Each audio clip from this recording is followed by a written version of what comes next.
আসসালামু আলাইকুম গাইস, সবাই কেমন আছেন? আজকে আমিও ভালো আছি আপনাদের দোয়ায়। আজকে আমি রান্না করব গরুর পায়া।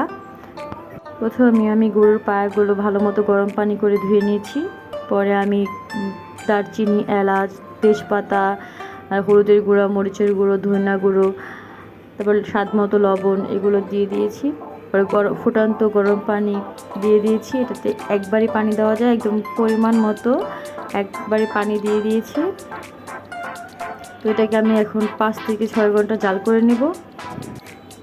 তো এটার মধ্যে আমি এখন আদা বাটা, রসুন বাটা, জিরা বাটা এগুলো দিয়ে দেব। তো এটাকে ভালো মতো মিশিয়ে নিব। এর মধ্যে আমি 4-5টা পেঁয়াজ কুচি করে রেখেছিলাম, এগুলো দিয়ে দিয়েছি। ভালো মতো এটাকে নেড়ে মিশিয়ে নিব। ওটাকে 5 থেকে 6 ঘন্টা জাল হতে রেখে দেব।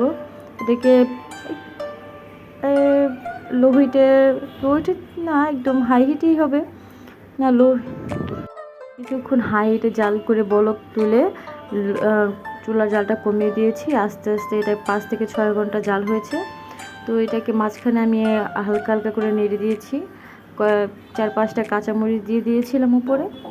তো এইগুলা প্রায় হয়ে গিয়েছে। তো আমি আজকে রান্না করেছি, তো এটা আমরা কালকে খেয়েছি।